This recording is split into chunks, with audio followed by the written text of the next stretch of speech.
দুহাত ছেড়ে দিয়ে শুয়ে বসে মোটরসাইকেল চালান দিনমজুর আজাদ আলী। এমনকি নাস্তাও সারেন মোটরসাইকেল চালানো অবস্থায়। প্রায় প্রায় শুতি যায়, ফির হাত ছাড়ি দিয়ে চলে আসি। কি জাদু জানে না কি জানে, এটাই আমরা কই ওই আস্তে ঢুলে ঢুলে ফির কাটে যায়। দেখি বিভিন্ন ধরনের বিভিন্ন কৌশলে গাড়ি চালায়। অনায়াসে তার এমন মোটরসাইকেল চালানোর কৌশল রপ্ত করার পেছনে রয়েছে ভিন্ন এক গল্প। কোনো প্রশিক্ষণ কেন্দ্র বা কোনো প্রশিক্ষকের কাছ থেকে নয়, বরং নিজ চেষ্টায় রপ্ত করেছেন বিভিন্ন আঙ্গিকে মোটরসাইকেল চালানোর কৌশল। হাত ছাড়ি দিয়ে শুয়ে থাকা, আবার মনে করো গাড়িতে বসে খানা বানা খাওয়া, শুয়ে খানা বানা খাওয়া, মনে করো যে দাঁড়িয়ে চলা, এসব ইনশাল্লাহ আমি নিজেই শিখছি। ব্যস্ত শহরে হাত ছেড়ে দিয়ে চালাতে গিয়ে নানা রকম ঝুঁকির মধ্যে পড়লেও দীর্ঘ 5 বছর ধরে এভাবেই মোটরসাইকেল চালান কুড়িগ্রাম সদর উপজেলার পাটেশ্বরীর ইসলামপুর গ্রামের বাসিন্দা মোহাম্মদ আজাদ আলী। দিনমজুরি করে সংসার চালান তিনি। একদিন স্থানীয় একটি সার্কাস শোতে মোটরসাইকেল চালানোর বিভিন্ন কৌশল তাকে বিমোহিত করে। তখন তার ইচ্ছা জাগে একটি মোটরসাইকেল কেনার। যেমন চিন্তা তেমন কাজ।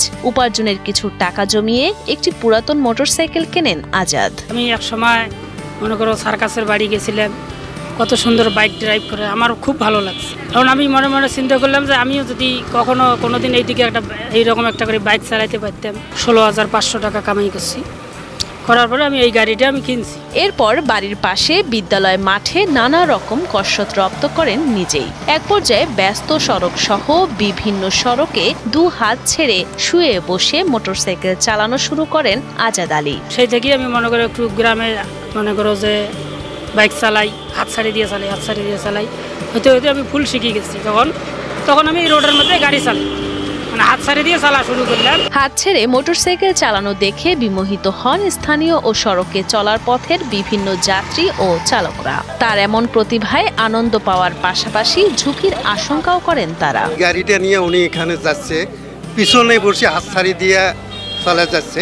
প্রায় আমি লক্ষ্য করি দেখি যে হাত ছাড়ি দিয়ে চালাইতেছে আজাদ ভাই। কোনো অ্যাক্সিডেন্ট দুর্ঘটনা যে তা কোনোদিন দেখি নাই। যদিও বা এটি একটি ঝুঁকিপূর্ণ কাজ চলন্ত রাস্তায়, তারপরেও উনি পারদর্শী হয়ে গেছে। সে শুয়ে বসে বিভিন্নভাবে চালায়। যদিও সড়কে এভাবে গাড়ি চালানোর কোনো অনুমতি নেই, তবুও তার শখ সড়কে গাড়ি চালানোর লাইসেন্স সংগ্রহ করে নিজ জেলা থেকে অন্য জেলায় এভাবে কসরত দেখানোর। তবে নানা দুর্ঘটনার আশঙ্কা নিয়ে নিজে চালালেও সাধারণ মানুষকে এভাবে মোটরসাইকেল না চালানোর পরামর্শ দেন আজাদ আলী। ড্রাইভিং লাইসেন্স নাই, আমার গাড়ির লাইসেন্স আছে।